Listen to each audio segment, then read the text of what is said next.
One of the things that I have been thinking about lately, and it's because there is a practitioner class that Dr. Moyer is teaching, and I'm assisting with the class, and I've been looking through the paperwork. And the title, the whole year is divided into 3 units, and they each have like subtitles. This first 10-week course is entitled, How Life Gets to Be the Way It Is. How Life Gets to Be the Way It Is. And I love that title. I've loved it from the first time I actually read it. And so in the course of looking at that, that's what I thought that I would talk about. We won't do a 30-hour talk today because it encompasses that much time. But the short version of how life gets to be the way it is that we are living in a world of law, the law of mind, and that what comes into the mind that we put into the law of mind is what we have in our own experience. But what this course is also about is to help the students and anyone else who is a student of science of mind to know, and I'm quoting from the book, that we can release our emotional bondage to persons and conditions and take responsibility for our lives. So I wanted to take a look at that.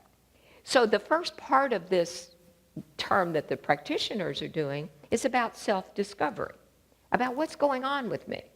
And so over a series of weeks, they very specifically get into learning certain areas, and they learn certain things. And as the opportunity to do that comes up, they're given the tools to work with that. And we call that spiritual practice. And what that work is a term that you may have heard before. It's called doing one's own work. So that when stuff comes up, you do what you do. So I'm inviting you, as the students are inviting, to accept as a possibility that this spiritual practice that all of us can engage in, and I hope that all of us already are engaging in, that spiritual practice is the way that we move through these things that we recognize. I also believe that our everyday life, as we move through our lives, things pop up and happen, and those things present us with the opportunity to move through something that has probably been a part of our thinking for a very long time. Now, there are many elements of spiritual practice, but 3 that I want to mention, and they're called contemplation, centering, and meditation. So centering first. Centering is something you may have heard when someone does a prayer treatment. They may simply say the statement, center yourself in the awareness of spirit, as the beginning part of a treatment. You've heard them say that. So what are they talking about when they say that? Well, when you're on your own, you might not say to yourself, okay, I center myself in the awareness of spirit. You may take that thought and sit with that for a while. The centering itself is a spiritual practice in that you take the time to consciously move your awareness from whatever it was when you sat down into the chair, because we're going to assume that you're seated and relaxed as you do this. Whatever was going on, you take a little time to breathe, to slow down, just as I was talking about at the beginning of this prayer treatment, just to slow down. Because if any of you have had yoga as well as meditation, if you slow the breathing, you slow the mind. And you slow it down so that you can be more in control of all of that monkey mind stuff that's going on in your thinking so much of the time. So when you're centering, you do that. Now, centering is not the same thing as meditation. It's a good way to begin meditation, but it's not meditation itself. It's just simply slowing the mind. And maybe that's what you do. You're feeling roughed up. You're feeling like maybe your breathing, you notice, is a little shallow because you're anxious. You can take a moment wherever you are and just allow yourself to be centered, just to come into that special place. You may have something that you say to yourself that allows you to do that. God is, I am. It doesn't have to be complicated. You can say whatever you say. But that centering that allows you to take your awareness into yourself is the metaphor we use. And that center where we think of God is within, and we focus on that particular thing. So meditation then is a deeper recognition. It is, the purpose of meditation is to get ourselves into a state we are completely free of all the outside goings on in our mind, where we are just allowing ourselves to truly listen. We are not in the world in that sense. Those who are experienced meditators, and maybe those who are even not, can sit by a crowded street on a bus stop bench and meditate and turn the world around them just completely out. I know I've read of many who do that. Some of us prefer to have the quiet ahead of time, that we can create the quiet to enable us to get quiet. But coming into that free way of associating with things, and that's another way that when we get to that place, if we have issues that we're dealing with, it allows us to have insights into what we want to know, what Spirit by means of us wants us to know. And things just come. They just occur to you. And that's the way that meditation works. And it is the idea, as one person put it, that you have a quiet meeting with God for an uninterrupted period of time. I love that definition. And the uninterrupted period of time can be exactly what you want it to be. There is no one way to meditate. And that is exactly what the Dalai Lama has said. That is what Thich Nhat Hanh says. There is no right way. There is your way. But it's a valuable spiritual practice for all of us to engage in, especially if we want to know more about ourselves. Then the third thing was contemplation. Contemplation usually requires a stimulus, and it is encouraged, at least in this class, to do that in the morning part of the day for one reason. You may spend time picking out that, doing reading. I know at one point in my life, I used to use the creative thought, which is not published anymore, and I would find something either in the prayer that was written or in the quote itself that really moved me. And sometimes I would write about it, but a lot of times I would just contemplate. I would just think about it. But it needs to be meaningful to you. So you pick out something to contemplate, and then you spend time just doing that. And that the idea is that you gain a deeper understanding, not just of the quote itself, but of you in that quote, and understanding how you operate in that idea that seemed to have a pull for you to begin with. And you look at why you're drawn to that and just contemplate that. So these are three elements. We know that there's prayer treatment. We know many other ways. But these are three things that are quiet things that you do, usually for yourself. So we come back to the idea of how does life get to be the way it is? Well, one of the things we learn in Science of Mind, and you've heard it said, there is nothing outside of myself that causes me to do things or causes things to happen. That I am not a victim of my life. I am in control of my life. And even when it doesn't seem that way, sometimes it seems like things happen. It really seems like things happen. And there are forces that we can control, and this is what I want to talk about today, but not control easily. And it has to do with the beliefs that we hold, the values that we have, and then the attitudes that we have because of those two other things. Now, how do we, if I ask you to define belief, value, if I said, raise your hand if you know what that is, you might fumble with the words. I think you probably have an idea of what we're talking about. But a belief is something that you accept to be true. And it can be something scientific. It can be something about our culture and our world. It also is about you. You have beliefs about you that influence the way you behave and the way you operate in the world and the way you relate to other people. And oftentimes you're not completely aware what all of those are or how you got to them. Value is something that is a standard by which we judge things. It's just like I might say, that's too big. Well, that doesn't mean anything by itself. If I'm talking about a dress, I might be saying that that's too big for me to wear. But there has to be too big, wrong, right. All of those things have standards. And a value is a standard by which we judge things. And we do judge things. We base most of what we're judging on the values that we have. And we have a wide range of values. So an attitude is just a state of mind that really comes from the beliefs and values that we already hold. Now, how do we get these? Okay, first of all, we're trained. We come into this world and we are trained from the beginning.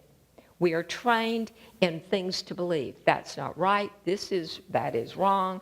This is something to do. This is the way you do this. Those people, that thing, all of these things. And we come in with values. By the time we are, what shall we say, conscious adults, and we think of that age of consciousness as being around 12 or 13, because that's when you get baptized. That's when you go through the rituals of adulthood in many cultures. At that point, we have the opportunity to take a look at everything that's gone on in our lives.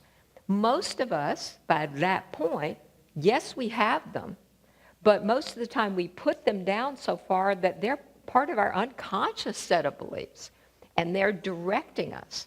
And so it's not like we could write them down. I mean, if I ask you to write a set of beliefs, where would you even start? I mean, I'm asking you to ask yourself, what would I write first? Especially if I'm writing about myself, or my relationship to other people. So beliefs are very interesting to me in the way they play out in our lives. And another way that we learn beliefs is it has to do with habits. We do some things one particular way. We may not even have a good reason for doing it. It was convenient. It's what happened at the time. But then we keep doing it that way. I mean, it's a matter of where do you put the mustard? Some people put it in the refrigerator. Some people put it in the cabinet. What do you do how do you go somewhere? What do you do? And it becomes the right way, or what normal people do. Now, I'm speaking of things that are very casual, but we do this with everything in all of our lives. And how we get to be that way then determines attitudes that we have. And we have attitudes about people. We have attitudes about culture. We have attitudes about the way the world works. And so we tend to operate from that particular set of beliefs. We were also told a number of things to believe. And sometimes you are punished if you don't do things the right way. And so it's reinforced that you do it this way, you don't do it that way, that this is wrong and this is right. Now, the study of science of mind, especially if you're one studying to be a practitioner, really offers the opportunity, and I think for all of us, to take a look at the values that we have. It is actually written in Scripture to not judge by appearances. And yet, is there anyone that would raise their hand and say that they don't? We do it all the time. I grew up in a house that very much did that. And it had to do with someone's size. It had to do with someone's appearance. It had to do with so many things. I mean, in my own case, I actually rebelled against it. It was so almost oppressive to me. I didn't like that. And Bob is sitting here, and when we first, my husband and we raised our kids, I was pregnant with our first daughter, we kind of had some rules that we did.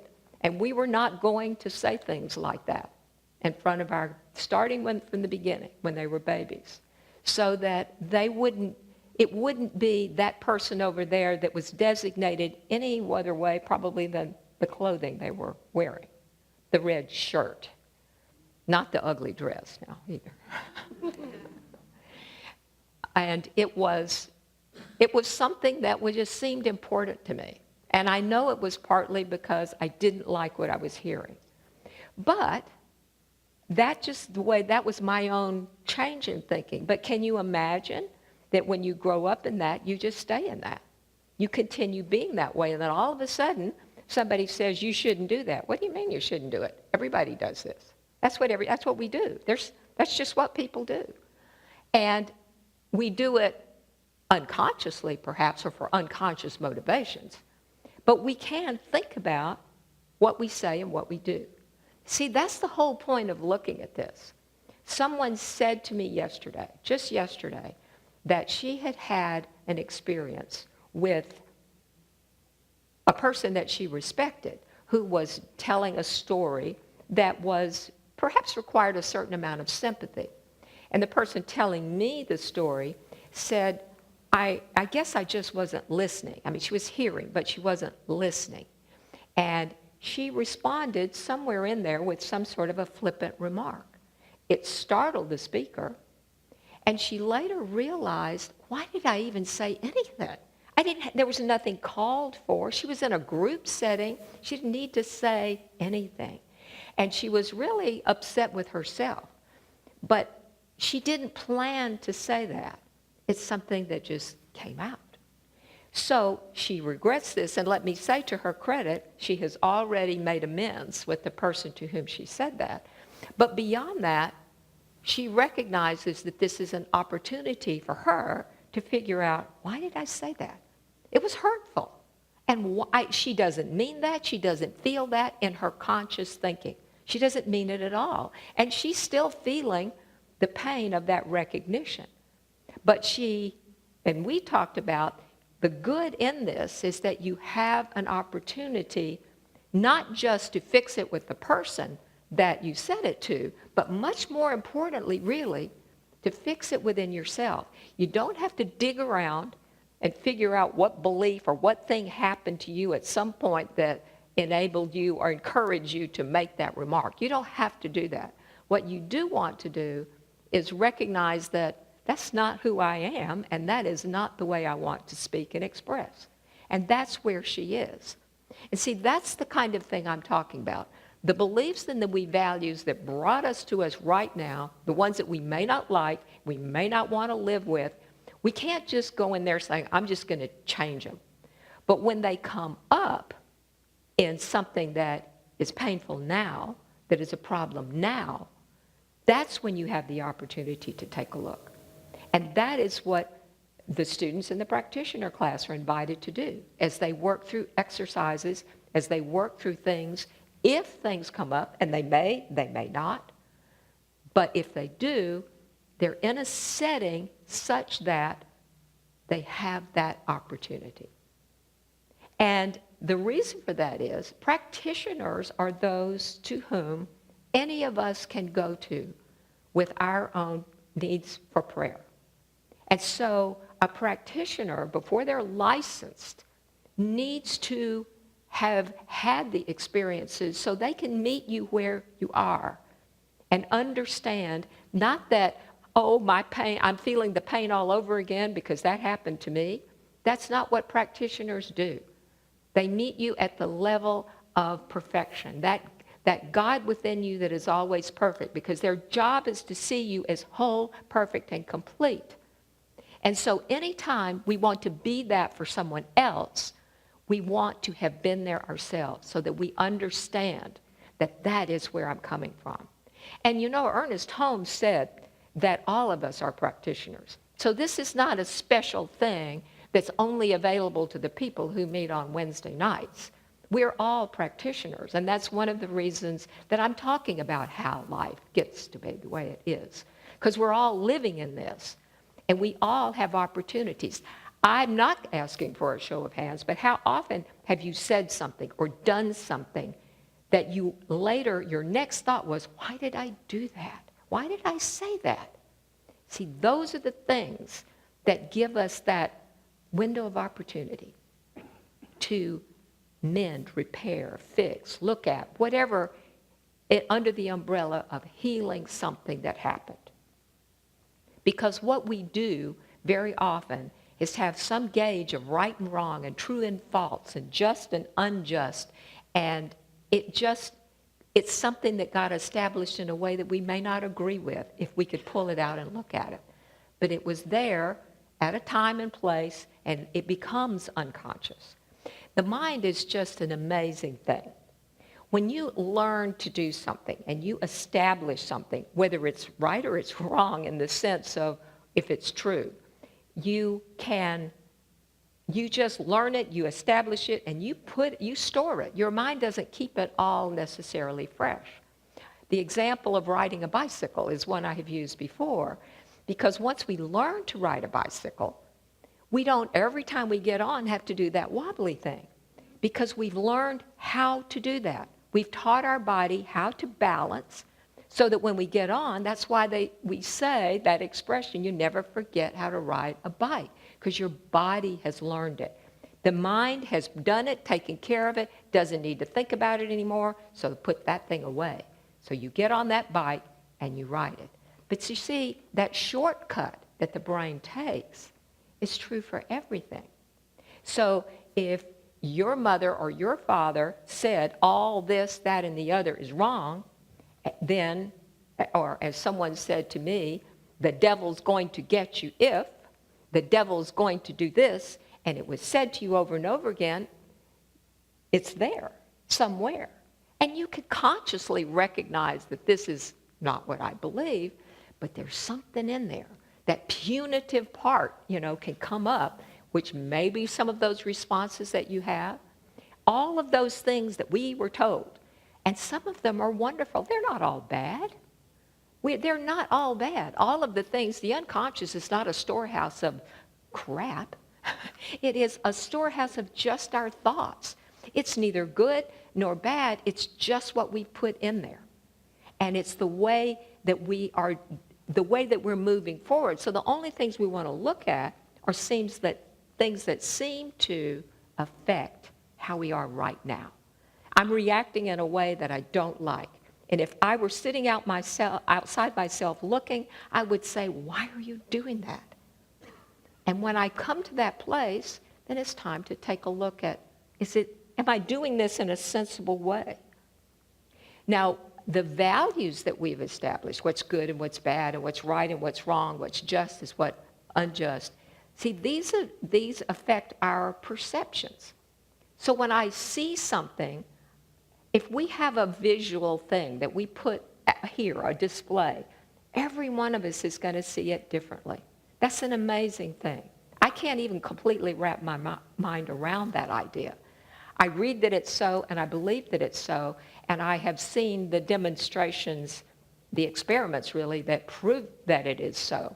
But we all do. We see different things. Have any of you seen any of the videos on the internet where something happens, like out in the world, and then they ask different bystanders, what did you see? What did you see? And then you see on the video, it was a white van. It was a red car. It was a blue sports car. You hear all sincerely believing what they're saying. And then you see the video of what really was there. It's shocking that we are so out of touch with what is there.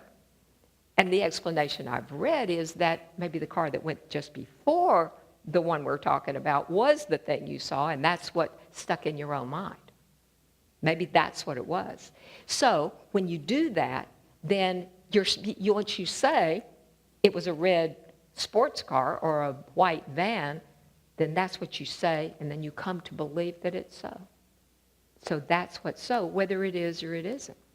Our perceptions, what we see, is we're very unreliable observers and we're very unreliable listeners. And I think it's useful to remember when we are listening to people and hearing people say things, and not be so adamant about what you heard. Maybe that's what you heard. And it is the experiments that I've read and the things that I've seen have convinced me that I have a point of view that is always operating. I have a perception that's always operating. And everything I hear and everything I see comes through that lens. So mine is not any more right than what yours is. And yet they may well be very, very different. So we have values that help us judge that. And especially if we say something is wrong. That was wrong. And somebody else might say, well, I didn't think it was wrong because, and arguments, disagreements, if not wars, come over the idea that we have a different set of values.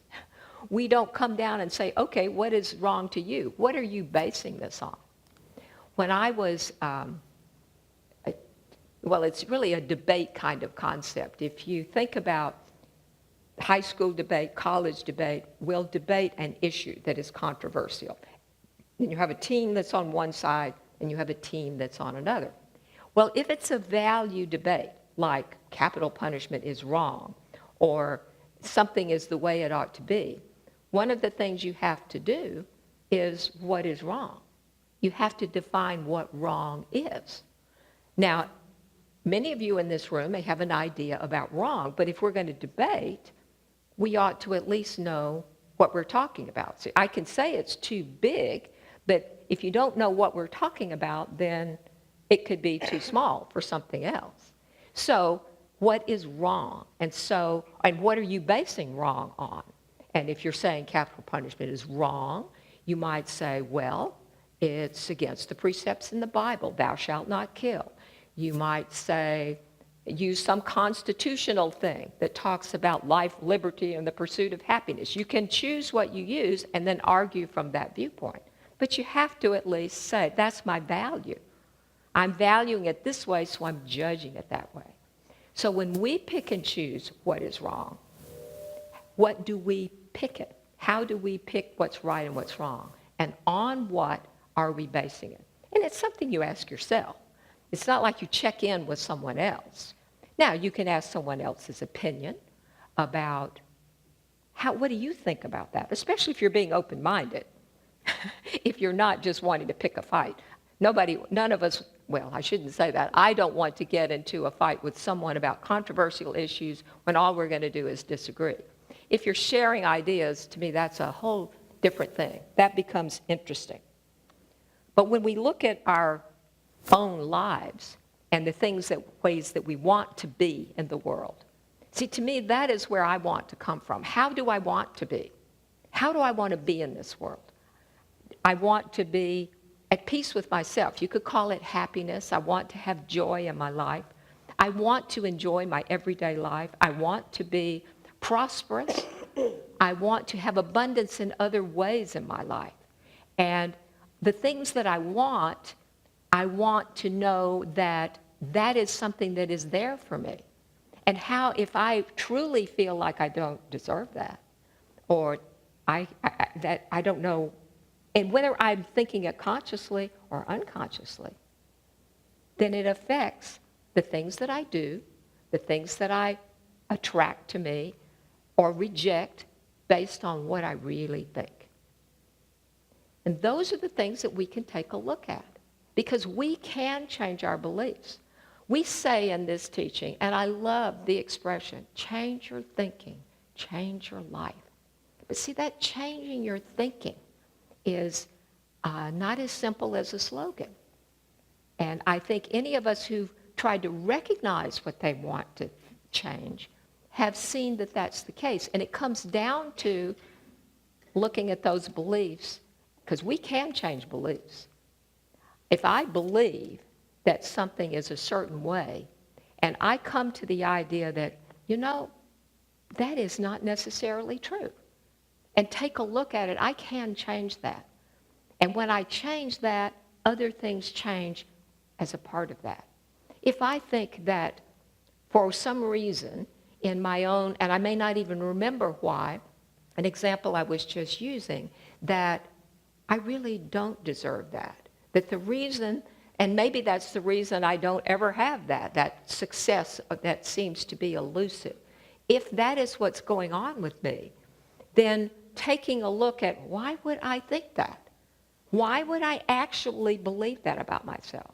Well, I may not know why, I may not remember some person who did this to me in a certain way, and it doesn't matter if I don't. What I can come into the knowledge of is that I am God's perfect child. I am always that, even when I don't know that. That I am seen as God's perfect child. I am loved, I am cared for every day of my life. And I know that for myself to the degree that I allow myself to know that. And that's really the key. What are we allowing in our lives that is true? And so when there are things about our lives that we are not happy with, our own traits, our own issues, if you will, then that is an opportunity for us to go, I can be different from that. I can just be different.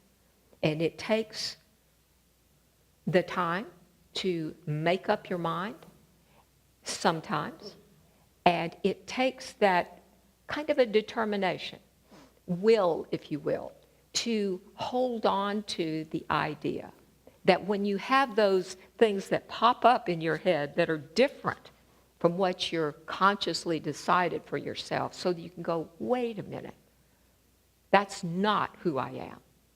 And restate for yourself exactly what you want to be. And that requires a certain amount of diligence in the sense that you're listening to your thoughts. Deepak Chopra has an expression in one of his books where he says that your cells, your very cells, are eavesdropping on your thoughts. So the things that are churning through, especially those things that we have a lot of feeling behind, those are the things that we want to look at. See, every one of us is a result of our thoughts, conscious or unconscious, and many of them are unconscious. And to the degree of feeling behind those beliefs, and to the degree that we acknowledge those, then they have provided what Ernest Holmes calls mental causes in how life gets to be the way it is. And then we create all of those thoughts, and what has happened creates the story of us. That how life got to be the way it is through me is created in that way. And it's really important to me and to Ernest Holmes that you understand the power of those feelings. Because some things have happened to all of us, things that we may remember. Some things we may not remember, but the shame or the joy or the condemnation or the praise that we received in proportion to great feelings attached to those are the things that are significant in our own lives. And the farther back they are, the more likely they are to be a part of that unconscious part of us that controls what we're doing. Some of the deepest hurts that we have received very often lead to patterns that we are experiencing in this life. It's very interesting. And when you have, if there is something in your own consciousness that has a wound or a hurt, that's the opportunity you have to look at it. You get the help of a practitioner or read and contemplate. That's why I started with the centering, meditation, contemplation. There are things you can do on your own to look at what it is you want to look at for yourself. And you have the time, but you have to take the time in order to do that. And the feelings that you have are really not to be dismissed. They are to be honored. And they are the doorway into how you can change for the better when you're looking at things that you feel. Now, I'm talking about feelings of pain.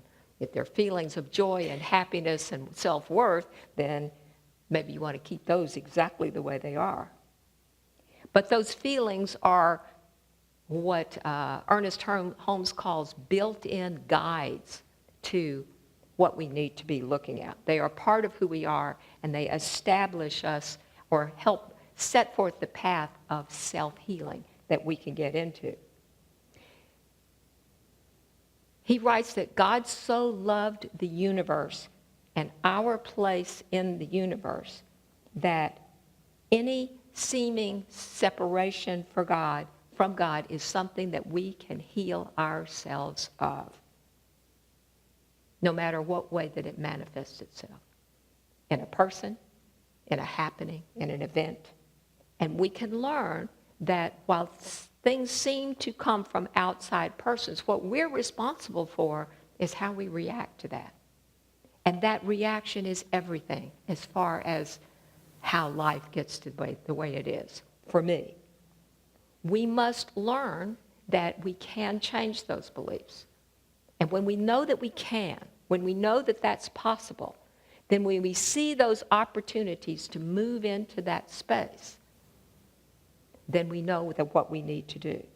And I think often we look outside of ourselves for that, but the answer is within. And by meditation, by centering, and by contemplation, we can take a look at those. Now, spiritual mind treatment is a huge part of our teaching, and you never want to underestimate the power of that and how it can help you. And so I invite you to see a practitioner at some point, and the ideas that are something that's troubling you, what is going on with you. And if you do that, just express what it is, knowing that you can have confidence in the person to whom you're speaking, and you also can know that it is in confidence too, that what you say, and that it is also a wonderful tool to move you forward so that you can do work on your own as well. I thank you all for being here and for your attention.